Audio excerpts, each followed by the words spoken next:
Welcome, AC Mbeng. Thank you so much. Am I clear enough? Am I loud enough? Yes, you're loud enough, loud and clear. Okay, thank you so much. And it's a pleasure being in your midst today. And a special thank you to Jay Butch for inviting me to be a guest speaker on this show. As you said, I'm Clarice Angafor, in short, AC Mbeng. So I'm an author and I'm also an autism ambassador, then a founder of a charity called Canabilities Foundation, then a talk show host. So what I've actually prepared tonight, because I want to make sure I don't leave out any point or anything that I wish to mention, because most of the points here, most of the biases or stereotypes are ones which can easily be forgotten, but I want to bring them out so that everyone out there who is watching or who is listening will be able to remember, because some of them are actually being done unconsciously. So I will just read out what I prepared.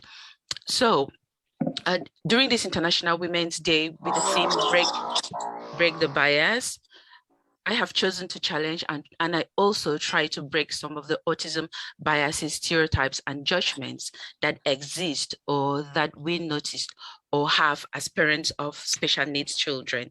So in this case, it will be parents of children with autism. So we all know, or I don't know how many people know about autism. Autism is characterized by differences in thinking, in sensing, communicating that can make interaction and connection with non-autistic people difficult. So some autistic people are non-speaking and need a lot of support in their everyday lives, while some are highly verbal and need less support. So first and foremost, autism is an invisible, it's a neurological, and it's also a lifelong condition. And because of its invisibility, it gives room for some biases, for some stigma, and also for discrimination and judgments to arise.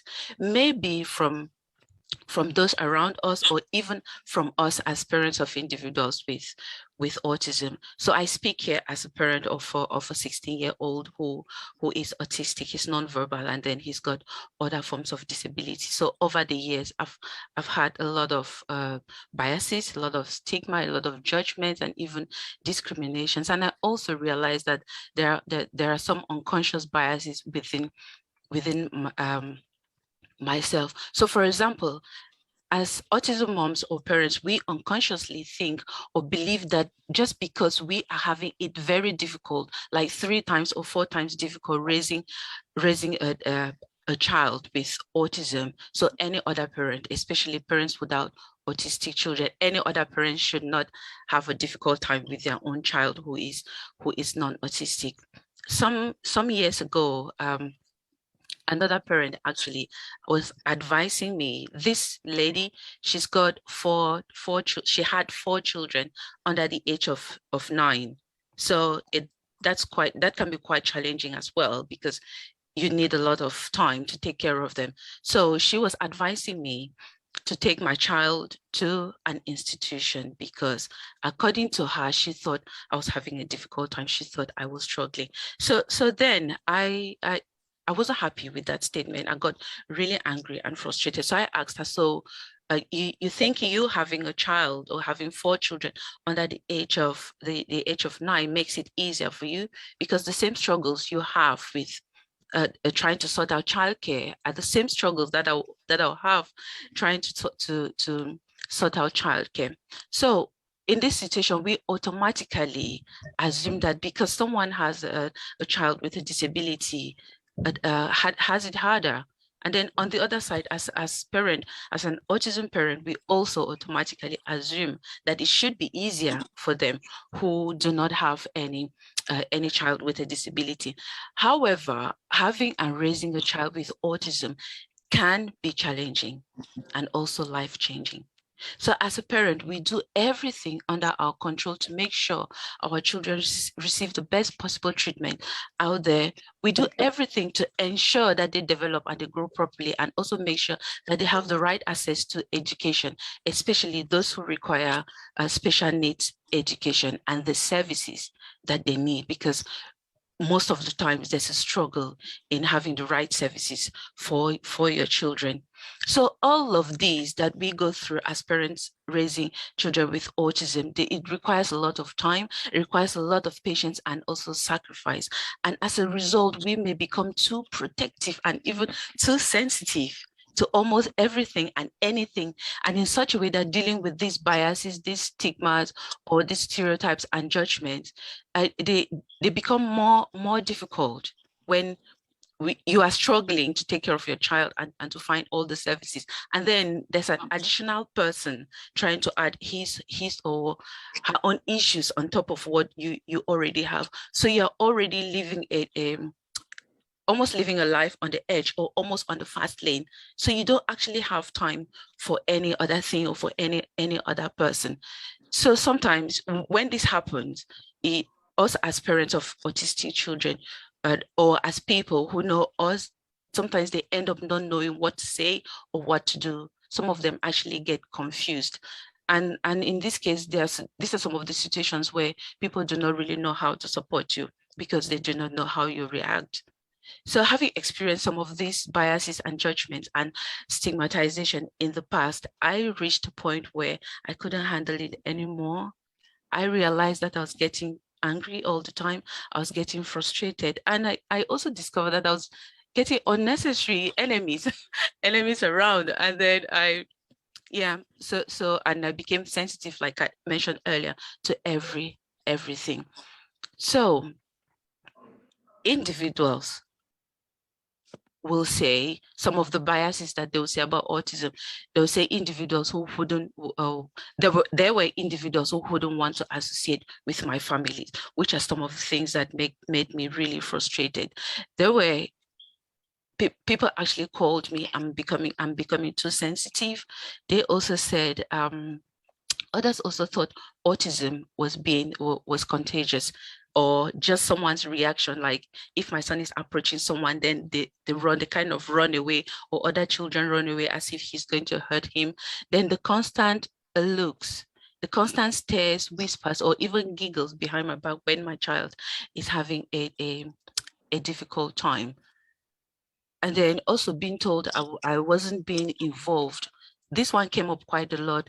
Oh, sorry, we couldn't involve you in an activity in the community because we thought your hands were already too full. This was quite hard because next door neighbor or a friend of yours is having an event, maybe a child's birthday or any other activity in the community, and then you haven't been invited. Your child hasn't been invited. Nobody in our African community, we are good at cooking, we are good at assisting in doing stuff, but nobody asks you to actually get involved in anything. Then when you question, we thought your hands were already too full. Then I was also being told that my child doesn't talk because I wasn't talking to him when he was a baby, even before knowing the child's history or the child's story. And then others actually said, because you gave him a dummy for too long, that's why he cannot talk. So in all of this, I had to devise a strategy to get out of the way, to get all these feelings out of me, because they were too draining, especially mentally. I needed that time, I needed that energy to focus on my child and other things. So I actually made up my mind that anyone who thought or who said anything negative about autism was ignorant. So along the line now, I discovered that I had to create a strategy, which is where I started my autism awareness campaign and my autism advocacy journey. And I started the charity on Canabilities, which is called Canabilities Foundation, to raise awareness on autism and to educate people about autism and how it affects others. Because I thought that if people understood exactly what autism is, how it feels like to raise a child with autism, some of those biases will actually be minimized. And then along the line, there are also a lot of stereotypes as well, even with the awareness of autism, even with the fact that many people are becoming more aware and more accepting of autism. People still think that individuals with autism do not have emotions. People still think that people with autism are awkward and less likable, that people on the autism spectrum are all the same, but forgetting to know that once you've met one person with autism, you've met just that one person with autism. So with all of these misconceptions and also with all these biases and stigmas and judgments, so education was my first point of contact as a strategy. So I decided to be able to educate. And what I did was I started with children, because I looked at our generation today and how ignorant most of us were about autism. So I looked at the children and I said, if at our age, these children already know what autism is, then biases, stereotypes, judgment, and stigma will be minimized. So I started raising autism awareness with children. Also, in addition to educating the masses, raising awareness and encouraging love, understanding, and acceptance, I also said to myself that before I confront anyone who has stigmatized my child or who has a bias, I actually have to ask myself, is it worth it? Is it really important to go into that argument? Or even if I want to go into it or into educating someone, do I have enough material? Do I have enough resources to be able to educate that person? Which is one of the reasons why I had to go further to do a postgraduate in autism. And also asking whether it's worthwhile confronting someone whom you think has a bias. I also have to ask that particular bias, is it helpful? Does it have any meaning in my child's life before I engage in such a condition? Then, because I have worked on myself and on my mentality or on my mindset over the years, I've also learned to remain calm instead of getting worked up, because you can't fight all the battles all the times. And also and I've also learned how to manage those stress, because they say if something stresses you, you either remove that stress, you either look for a way to take away that stress, or you move yourself away from that stressful situation. So I've also learned to be calm in such situations, because I need my 100% need to be able to support my child and also to be able to support my family. And in this way, confrontations from just because someone has said something, you're not too sure whether the person really meant it or whether the person really understands exactly what he or she said, or whether the person understands how it affects you. And another strategy as well was actually to make sure that I understand from another person's point of view, and also to know or to bear in mind that everybody means okay, that whatever people say, not everyone will intentionally hurt another person through what they say or through what they do. So I assume the best for everyone in everything that they say, because like I mentioned, not all battles are really worth fighting for, because we need that time to be able to take care of our children. So these are some of the strategies that I used based on my experience and my experiences over the years. But as the years have gone by, I know with the awareness, with the education, with everything as far as autism is concerned, as long as it remains an invisible condition, as long as it remains a long-term neurological condition, there will still be biases. There will still be people who want to think the way they want to think, and no amount of education, no amount of awareness raising will change their mindset. So all I say is, as parents of children with autism, we work on ourselves. We learn more about how the situation, how the condition affects our own children, and how to support them. And then whatever we can do, if it's possible, if we can raise awareness, educate people, those who want to hear will hear, and those who do not, but you must have done your best as a parent to educate people, because once everyone around you, excuse me, friends, families, peers, people in the community, once they get a better understanding of your child's situation, I bet you the stigma, the judgments, and the stereotypes will massively reduce.